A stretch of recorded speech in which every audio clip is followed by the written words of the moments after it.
มาแต่เมื่อแต่ปูยังอยู่น้อยเนาะ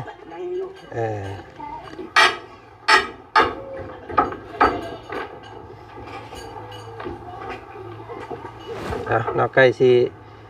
เข้าที่เข้าทางนั่นแหละบาดนี้พี่น้องเนาะใกล้สิสมบูรณ์แบบและเฮือนน้องทิ้งเพิ่น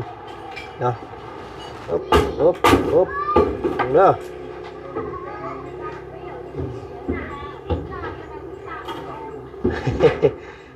นี่ลำบากด้วยนิดนึงพี่น้องเพราะว่ามัน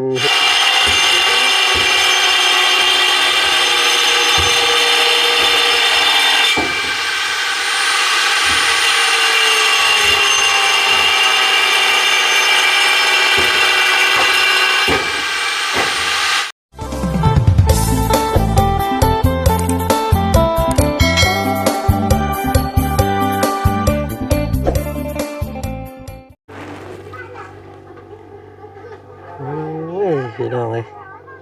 เนาะจนเสร็จจนสวย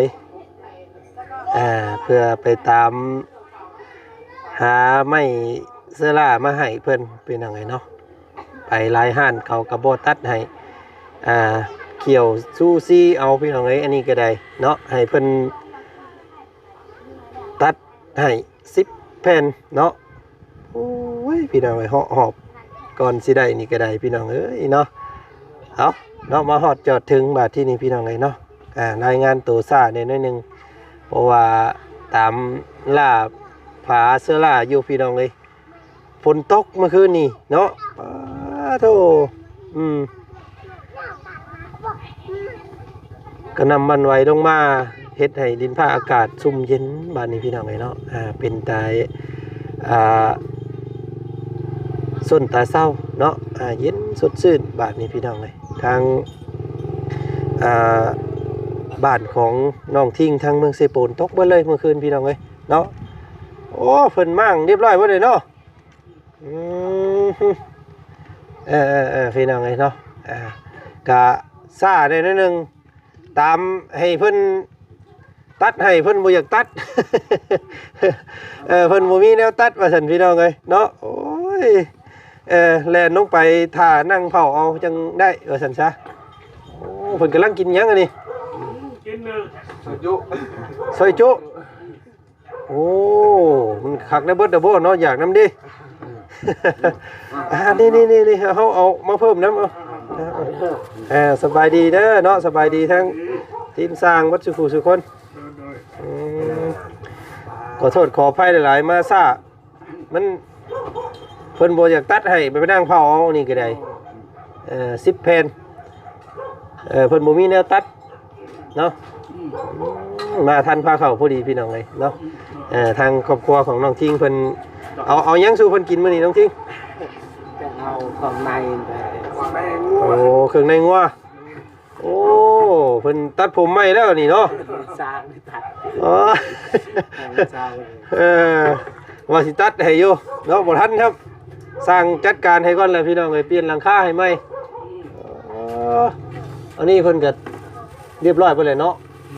มีแต่เพิ่นให้เพิ่นซ่อมมันยังออกเรียบร้อยจักสิพอบ่พอเด้อนี่พี่น้องเอ้ยเนาะ10 แผ่นบ่พอก็โทษช่างได้สร้างว่า10 แผ่นเนาะบ่พอก็เห็นมื้ออื่นอีกพุ่นแล้วนี่พี่น้องเอ้ยสิได้เอามาให้ใหม่อีกนี่ก็ไป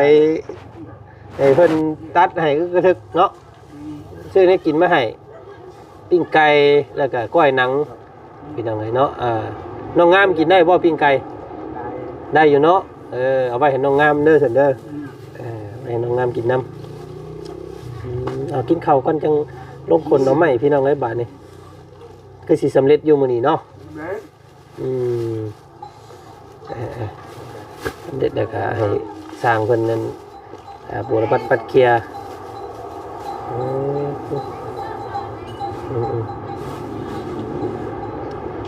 กิน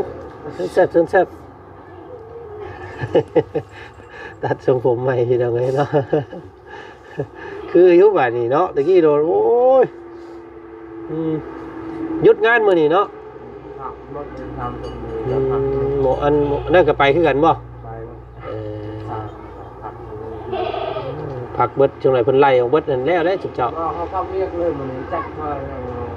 งาดับฟางเลยเปิด ผมไปผ้าบ่มามื้อนี้ นั่น ก็เลยเหมาะเลยวันนี้เนาะ แต่ตอนแรกนี่เขาเอา เอาเฮ็ดไว้เสร็จแล้วไว้จังไปบุกงานเนาะสักหน่อยเพิ่นไล่ออกบ่ได้บ่มีเวียกเฮ็ดได้เนาะ ยึดเลยอืม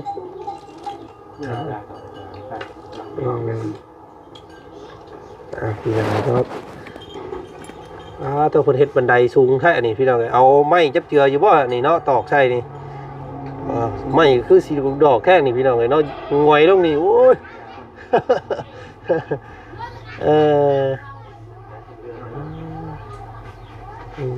นี่เพิ่นเอานั่นตอกไม้อีกเนาะไม้เส้นมันน่ะเพิ่นมันถอนออกเบิดล่ะตอกไม้เส้นมันไม้ให้สร้างเพิ่นจัดการเองดอกบาดนี้พี่น้องเอ้ย10แผ่นสิพอบ่พอเนาะเพราะว่าตัวนี้ก็คือหลายเติบได้นี่พี่น้องเอ้ยนี่เด้เราก็ตอกหลายๆเติบเลยเด้เนาะเพราะว่าตัวเศษตัวยังมันก็ใช้ได้เบิดเนาะเพราะว่ามันต้องได้ตัดเด้ตัวนี้พี่น้องเรากลับทักทายสบายดีเนาะพ่อแม่พี่น้องกันหมดสุขุสุขคน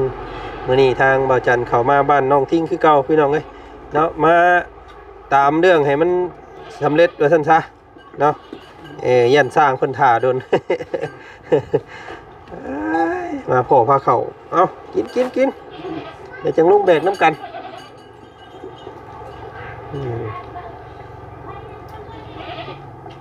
เฮ็ดน้ำกันไปเลยบ่นี่4คนนี่กับอัน3คนนี่เนาะเนาะผมเรายังบ่ทันได้ล้างจำได้เราตัดแล้วก็มากินข้าวแล้วได้นี่พี่น้องเอ้ยตำบึง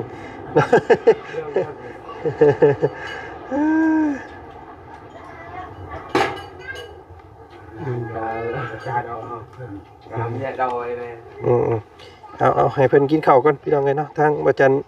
เลาะเบิ่งก่อน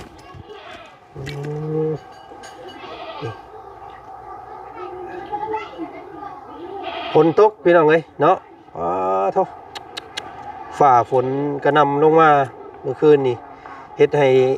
ดินฟ้าอากาศชุ่มเย็นเนาะบ่มีฝุ่นบาดนี้แป้นพี่น้องเลยเนาะเดินบ้านเฮือนซานของน้องเพิ่นเนาะก็ถือว่าสะอาดเนาะโอ้พี่น้องก็ต้องแบบนี้เนาะว่าเนาะเฮือนซานตะเก่าเนาะอันนี้บัดน้องเพิ่นตะกี้บัดบ่ค่อยได้มีเวลาอยู่เฮือนนะพี่น้องเนาะมันก็เลยอันยากในการปวดปัดเคลียร์ว่าซั่นซะเนาะ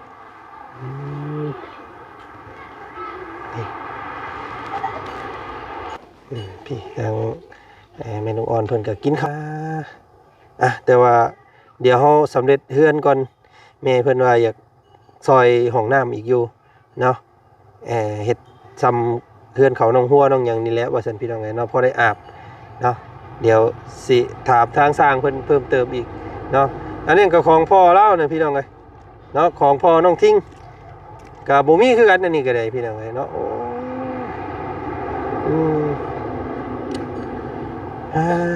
เนาะเป็นเฮือนผสมเด้อพี่น้องเอ้ยเนาะผสม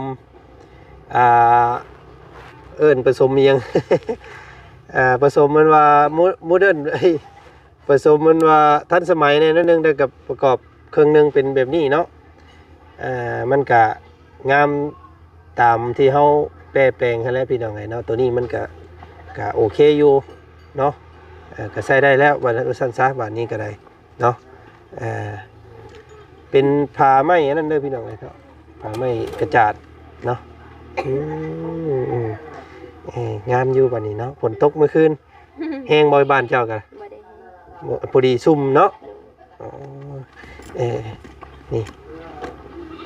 ให้น้องทิ้งปัญหานั่นเซตอีกมันจังนั่นมันจังงามเนาะตอนนี้มันยังเงินบ่อยากงามไปไหนมันอันนี้อยู่พี่น้องไงเบิ่งลูกเด้อเขาเวียกต่อบัดนี้บางคนเอาไม้พาลงบาดนี่พี่น้องเลยเนาะ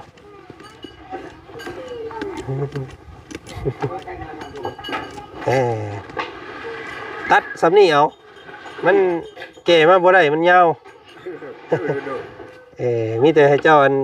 เกียนปลายมันใหม่บัดเลย มาเสริมเลยไปเสริม อะไรพี่น้องไอ้ผ่านไม่เสื้อละที่ยังบุพงบุพอเนาะ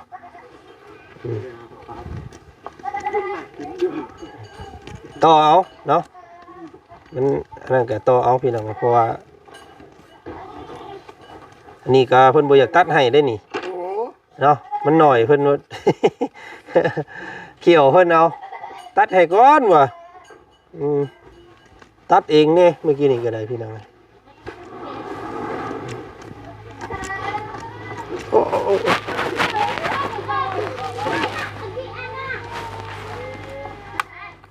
จมูกก็จะเอา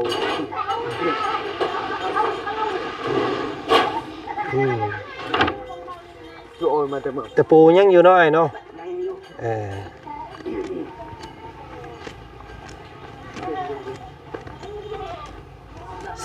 10 แผ่นมันก็สิเป็นอัน20 แผ่นบาทนี่เนาะเป็น20แล้วบาท มันครึ่งเด้เพราะสังกะสีเนี่ยโมเมนต์เด้อ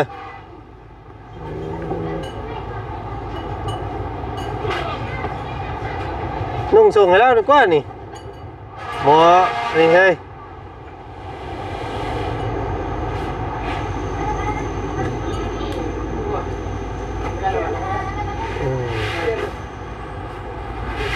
พี่น้องเนาะกะคลิปนี้กะซักซ่าในเด้อพี่น้องเลยเนาะเพราะว่าหาซื้อไม่ตอกหอกตามเนาะก็สิได้สักซะโอ้ผลโปรยปลายลงมาเลยพี่น้องเลยเนาะแต่มาแล้วตัวนั้นก่อนเลยโดยตอกเบิ้งลองเบิ้งเนาะ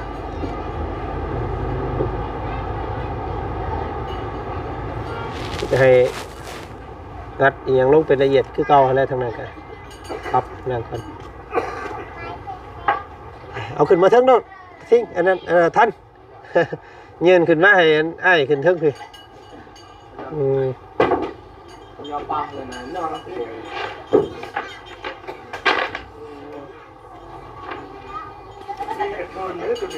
ต้องเลยตัดอีกได้เนาะ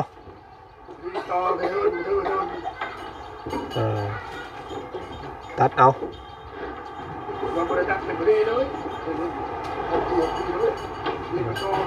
เบิ่งเด้อเนาะฝนตกจะมันมื่นได้เห็นระวังได้ยับเร็วครับยับออกมานอกพี่อันน้องมีโชคคนน่ะ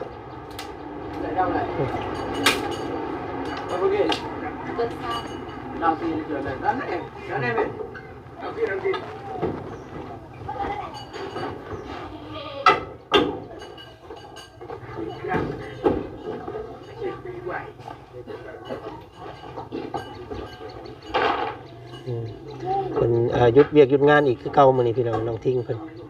โอ้ฝนตกเนาะพี่น้องเนาะบ้านน้องงามมื้อนี้มีฝนเด้อพี่น้องเนาะ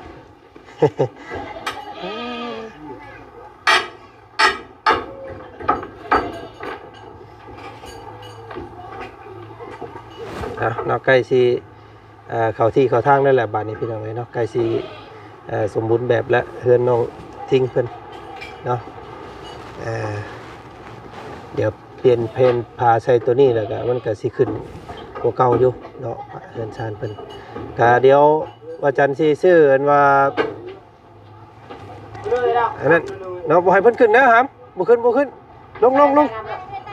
เฮ้ยลงไว้ชื่ออันว่าสีเนาะเพิ่มอันความสว่างสวัยให้ตัวเฮือนอีกพี่น้องเนาะเป็นพวกเสานี้ครับมันจังงามโอ้มันแน่นดีนี้เนาะเพิ่นตอกเนาะเด็กตะปูลาย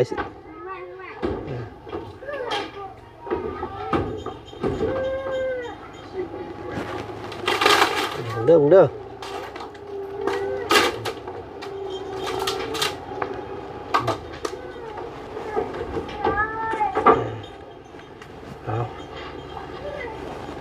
ใส่กัน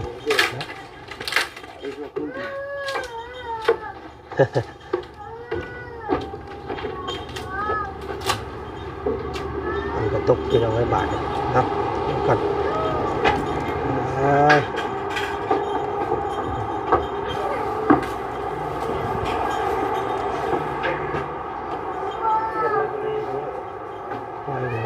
มากออก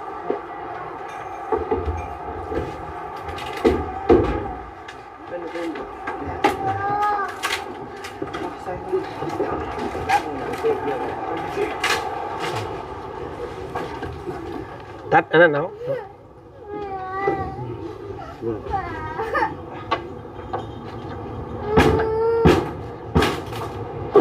แต่ต้องงามเ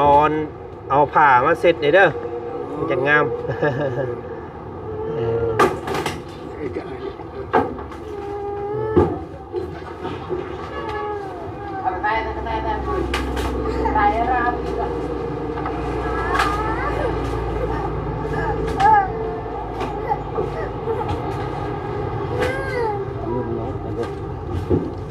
ใส่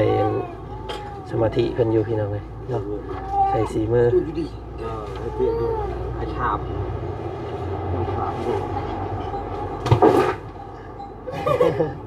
เห็นยังไงวางเด้อวางเล็กบางไม้บางตอกกันเพิ่นถึกเด้ออยู่ทั้งอื่นก่อนเนาะ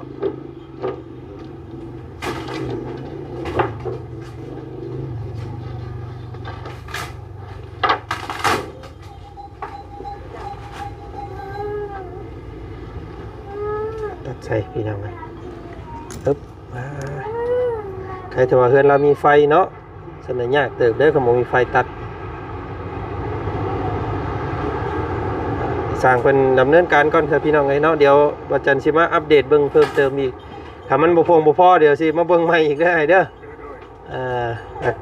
คำบ่พอก็คือสิยังบ่หลายเนาะแล้วแผ่นลำไรนี่แหละตามเบิ่งคือสิพออยู่ดอกซื้อมามื้อนี้ก็10แผ่นพอดีล้านนึงได้พี่น้องเลยเนาะ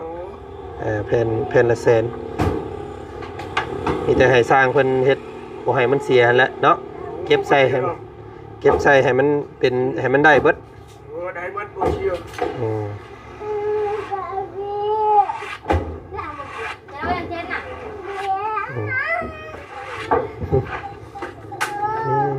เอายังเบิ่งบ่ออกเดี๋ยวสิซื้อสีมาให้สร้างคนท่าอีกอยู่ท่าพวกกันประตูกับขอบมันนี้พี่น้องขอบเป็นตัดเป็นสีขาวเนาะตัวนี้เป็นสีเหลืองสีแดง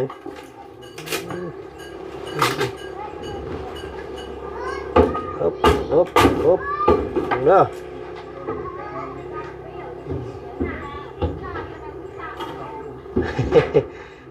นี่ลำบากด้วยนิดนึงพี่น้องเพราะว่า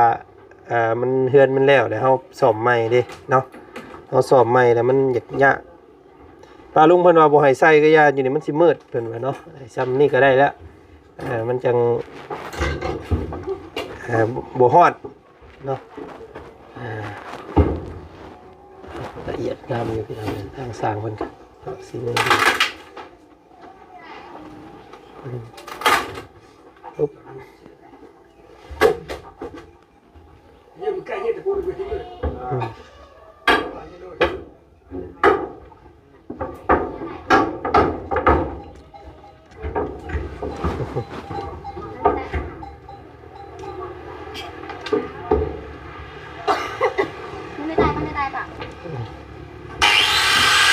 ยับเด้อฟันได้ลูกเด้อ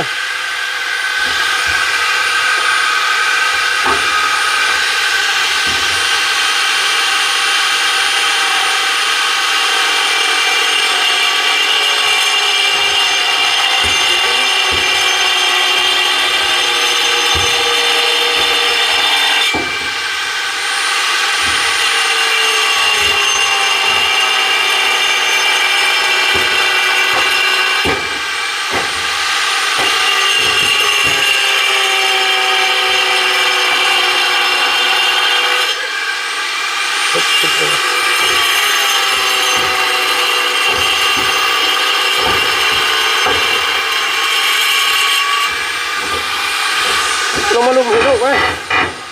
ลงมาลุมถือไว้จะน่าเป็นได้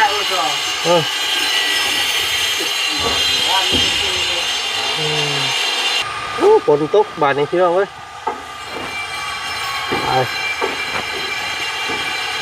ฝนตกลิ้น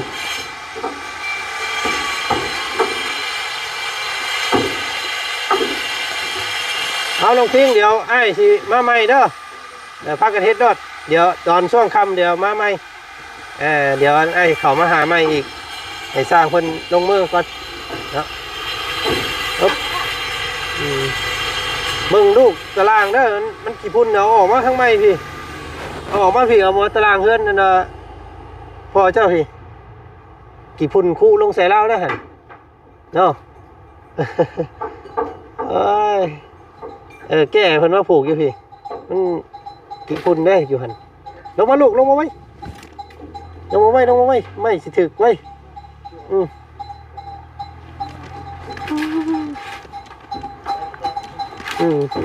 ปุ๊บหันเห็นบ่ยับพี่ออกมาพี่ ใหญ่มากโอ้ยเนาะมาผูกพี่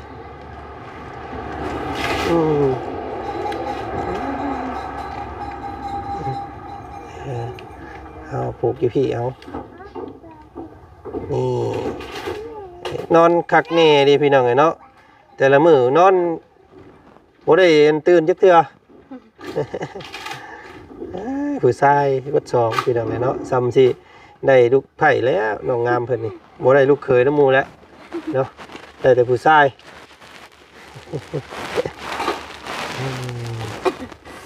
เอาไปป้าก่อนน้องเดี๋ยวสิมาใหม่เด้อสบายดีเด้อเนาะมุมเมาเดี๋ยวปัดกวดนี่ถ่าเด้อเนาะเฮือนซานอันเพิ่นไหม้เพิ่นอันยังมันตกมันเฮียลงมานี่พี่น้องปัดกวดจูดเนาะแล้วมันแตนโอ้ยแห้งเข้าบ่ได้บัดฝนบาดนี่พี่น้องเอ้ยโอ้ส่วนฟ้าส่วนฝนเด้อมื้อนี้พี่น้องเอ้ยฝนตกเนาะที่บ้านน้องงามพายุเข้าพี่น้องเอ้ยรถฝนกระหน่ำลงมาขอบคุณเด้อแม่วันเนาะพี่น้องเนาะแม่วันสุริเพชรเนาะเพิ่นก็สวยๆน้องงามเอารุ่นกันพี่น้องเอ้ยเนาะหลายผู้หลายคนก็ว่าอยากให้เปลี่ยนฝาอันเฮ็ดครัวก็อยากให้เฮ็ดห้องน้ำมาสั่นพี่น้องเนาะก็ค่อยเป็นค่อยไปเนาะเอาที่ละขั้นตอนก่อนพี่น้องเอาตัวนี้ก่อนเดี๋ยวจังว่ากันอีกเรื่องตัวอื่นเนาะเอาตัวนี้ให้มันแล้วมื้อนี้กะว่าคือสิแล้วว่าซั่นซะพี่น้องทางสร้างเพิ่นว่าเนาะก็ติดตามเบิ่งนำกันอีกเนาะมื้อนี้ทางบ่จันขอตัวก่อนคลิปนี้สบายดีสวัสดีเด้อเนาะพี่น้องกันหมดสุขสุขคนเจอกันใหม่ไปพี่น้องเอ้ย